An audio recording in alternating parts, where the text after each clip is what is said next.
It is one of the oldest and most terrifying creatures ever mentioned in human history. A beast so powerful, ancient texts say it cannot be killed by any weapon made by man. Its body can twist through the oceans like a living storm. The Bible calls it Leviathan. Leviathan is described as a real force of chaos, waiting beneath the deep. And what is strange is, it is not alone. Versions of this creature appear in ancient Egypt, Mesopotamia, and even Norse mythology, long before those cultures had any contact with each other. So what exactly is Leviathan? A myth? A memory? Or something much more dangerous? Tonight we dive into the ancient mystery that still haunts the depths of our oceans. Leviathan in the Book of Job. The story of Leviathan begins in several parts of the Old Testament, most notably in the books of Job, Psalms, and Isaiah. And the descriptions of it are so detailed that you will start to wonder whether the writers were describing something real.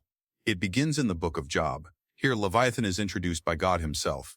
In one of the most intense passages of the story, Job has been suffering and begins to question why God allows pain in the world. God responds not with direct answers, but with a series of powerful images, and one of the most fearsome is Leviathan. God describes the creature as something no man can defeat. Its body is covered in thick, armor-like scales. Its breath can ignite coals. Its eyes shine like the morning sun. Spears and arrows bounce off it. It churns the sea like boiling water. A passage from Job 41 reads, "Its snorting throws out flashes of light. Its eyes are like the rays of dawn.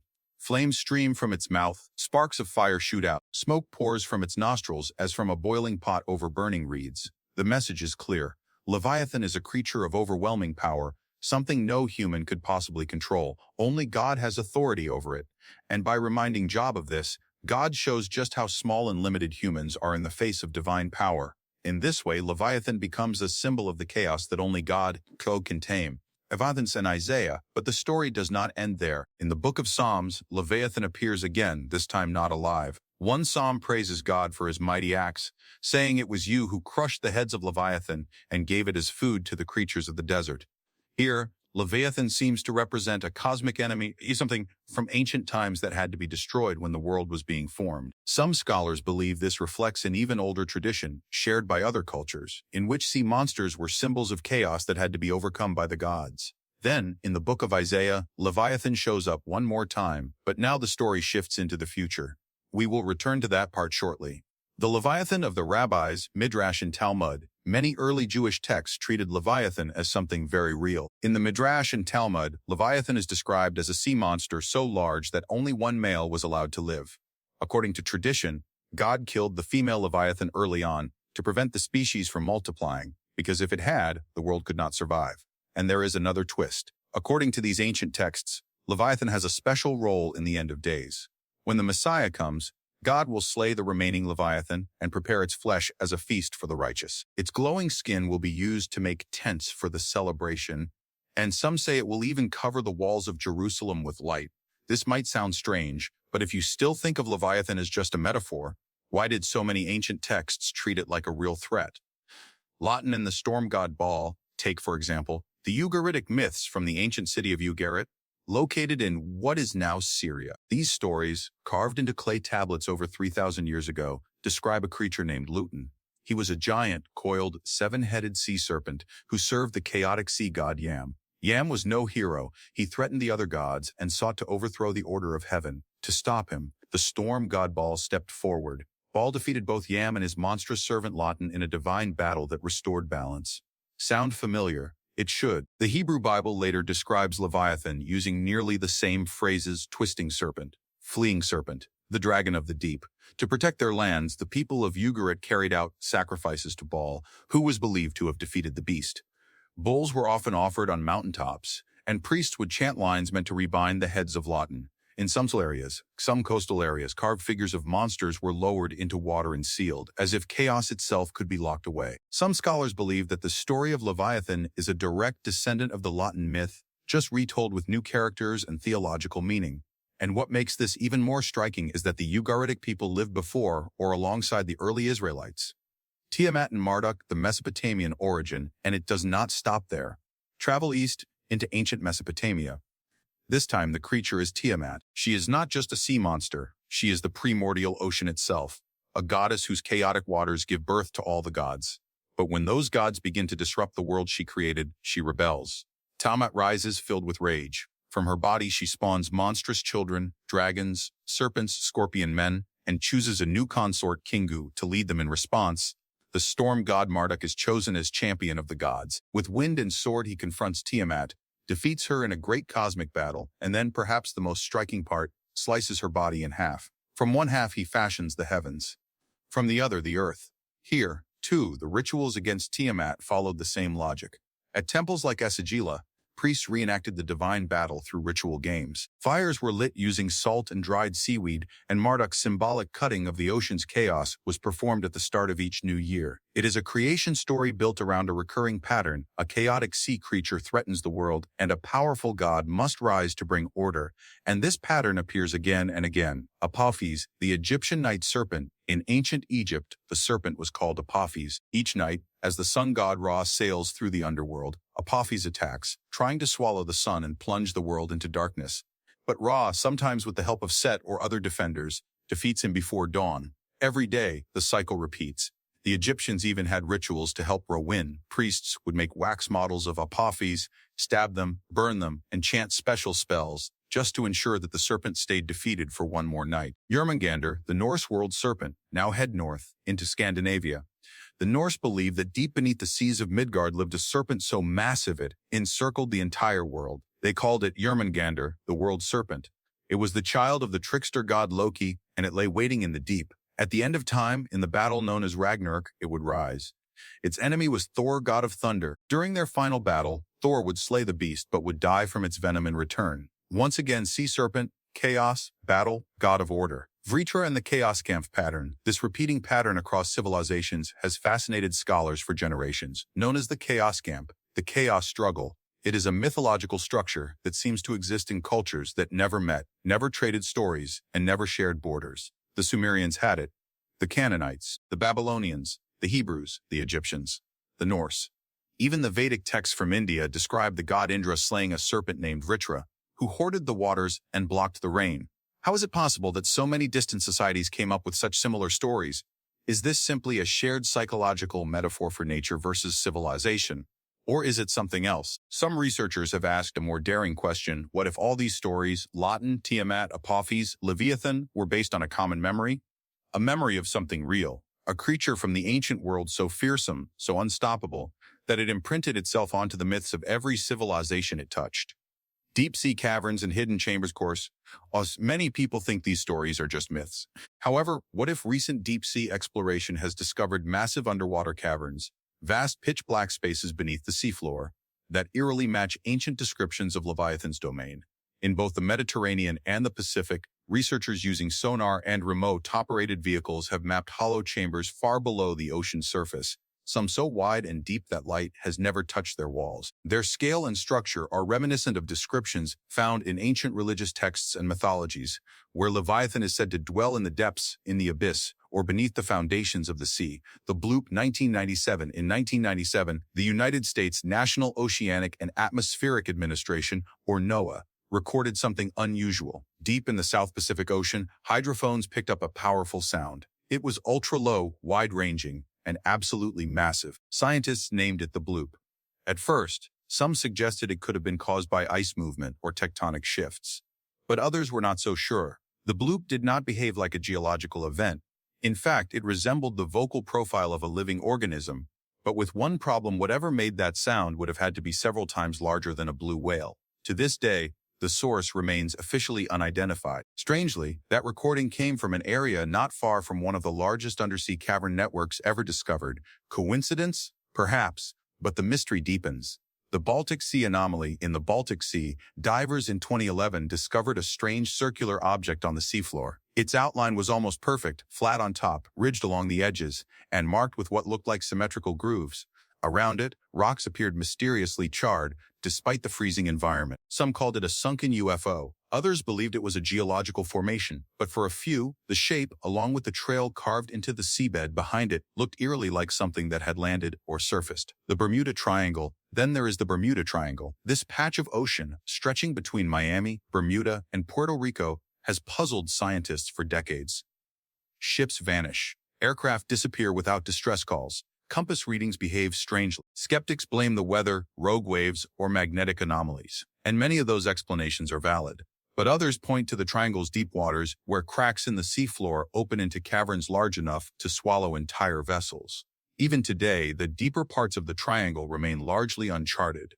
Could one of these submerged fissures lead to a hidden world, one where ancient things still stir? The unexplored ocean, we now know that deep-sea trenches like the Mariana Trench reach nearly 11,000 meters below sea level. There, the pressure is immense and the darkness absolute. And yet, even there, life thrives. Transparent creatures, glowing fish, and unknown species adapted to a world we have barely begun to study. Scientists estimate that over 90% of the ocean remains unexplored. That is more than 2/3 of our planet's surface. The truth is, we have mapped the surface of Mars better than we have mapped the bottom of our own oceans. And if Leviathan, or something like it, still existed, this is exactly where it would be. The 2024 satellite footage, a video shared on the internet in 2024, caused a wave of speculation and debate. The footage appeared to show satellite imagery from Google Earth zooming into an area between the southern tip of South America and the icy edge of Antarctica. If you open Google Maps and look for yourself, it is easy to see why so many people were stunned.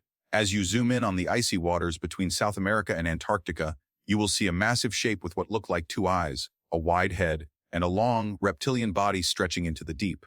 It might be nothing, or it might be something we are not meant to understand. But once you see it, you cannot unsee it, and suddenly all those old stories about Leviathan do not seem so far-fetched anymore. This stretch of ocean is no ordinary location. These are some of the most treacherous waters in the world, known for deadly currents, violent storms, and a high number of disappearances. Some say this danger is itself a sign that something ancient still lurks beneath the waves. Loch Ness and the living legend, of course. Not everyone is convinced the 2024 video is real, but the mystery does not end there. In fact, stories of sea monsters have never really stopped. Let us head to a different part of the world, Scotland. For centuries, Loch Ness has been at the heart of one of the world's most enduring mysteries. And in 2025, the legend came back to life. A new image showed what appeared to be a black mass sliding beneath the water. The staff at the Loch Ness Center called it a significant clue. It was not the first time people had claimed to see the creature known as Nessie, but this image renewed public interest once again. And that was not all. Just weeks later, Ian O'Fayad, a longtime Nessie watcher from Ireland, captured something even stranger. Watching the Loch Ness Lake via a public webcam, he saw two enormous wakes moving side by side. There were no boats, no animals in sight, just water churning violently before it all went still. The footage went viral. Some speculated it was a pair of creatures possibly mating. Others suggested this could be evidence of a surviving species, perhaps even a descendant of Leviathan itself. And of course, no story about Loch Ness is complete without mentioning the most iconic image of them all. In 1934, a London surgeon named Robert Kenneth Wilson published a photograph. For decades, it was seen as the best proof of Nessie's existence. Though later disputed, the photograph remains an unforgettable part of the mystery. The fossil record, real sea monsters, for most people, the strongest evidence of Leviathan's existence may not come from legends or old maps, but from the fossil record itself. Paleontologists have uncovered bones of real monsters that once swam Earth's oceans, predators so massive and powerful that they seem pulled directly from the pages of ancient myth. Take Leopleurodon. This pliosaur had a huge skull filled with sharp, conical teeth and could grow over 8 meters long, perhaps even longer. It had a short neck, a powerful body, and 4 massive flippers, ideal for launching at prey with explosive speed. In 1999, it captured the public imagination when a television documentary famously exaggerated its size to 25 meters. Then there is Mosasaurus, perhaps even more famous. This marine reptile lived near the end of the age of dinosaurs and could grow over 15 meters long. With its long tail, massive jaws, and double-hinged skull, Mosasaurus was a true apex predator of the ancient seas. It did not just look terrifying, it was built to dominate. Other creatures, like Kronosaurus and Plesiosaurus kivani, pushed the boundary even further. Some of these plesiosaurids had skulls over 2 meters long, suggesting total body lengths over 10 or even 12 meters. Their teeth were made for crushing bones, and fossil evidence indicates they may have even hunted other marine reptiles. In 2023, a nearly complete plesiosaur skull was unearthed on the coast of England, so perfectly preserved that paleontologists called it one of the most important finds of its kind. And it is not just in Europe. Massive fossils have been found in Norway, Australia, and Mexico, suggesting these predators ruled oceans around the world. Many scientists now believe that early humans coexisted with Ice Age megafauna. People would have seen mammoths, saber-toothed cats, and giant marine animals like Basilosaurus, an ancient whale that grew over 18 meters long and had rows of sharp, conical teeth, or Leviathan melville, another prehistoric whale discovered in Peru, which had teeth longer than a human hand and likely hunted other whales. Maybe not invention, if humans did witness these creatures, even from a distance, it is not hard to imagine how the stories began. A massive silhouette in the ocean, a carcass washed ashore after a storm, or bones uncovered in a cave could all become the foundation for legends passed down orally for generations. Over time, facts blur with fear and beasts become symbols. That is why some researchers suggest that Leviathan might not have been invented, but remembered. Perhaps what ancient scribes recorded in sacred texts were exaggerated echoes of real creatures, seen by early seafarers or shoreline communities. What they could not explain, they turned into warning, and what they feared, they gave a name: Leviathan, the prophecy of Isaiah. Still, if we return to the Bible, we find something chilling. Isaiah may not have been warning us about a monster of the distant past, but one yet to come. In the book of Isaiah, chapter 27, Verse 1, the prophet writes, "In that day the Lord with his hard and great and strong sword will punish Leviathan the fleeing serpent, Leviathan the twisting serpent, and he will slay the dragon that is in the sea." This is a prophecy.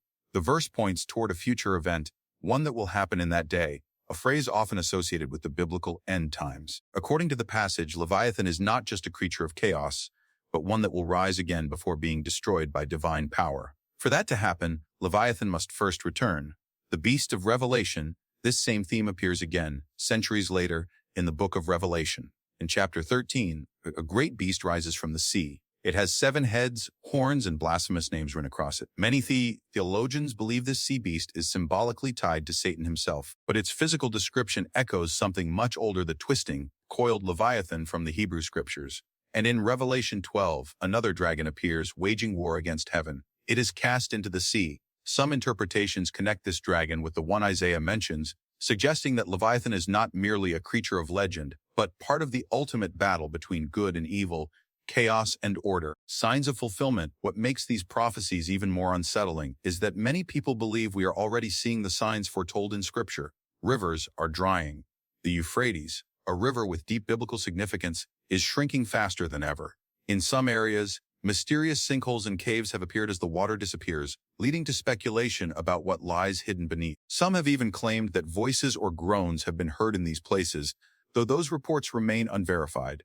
At the same time, across the world, bodies of water have been reported turning red, caused scientifically by algae blooms, pollution, or chemical reactions. But to believers, it looks like something else: the waters turning to blood, just as described in biblical prophecy. Add to this the increasingly strange behavior of ocean creatures, deep-sea fish washing up in unusual numbers, whales stranding themselves in herds, and a disturbing pattern begins to take shape. Could something be stirring in the deep?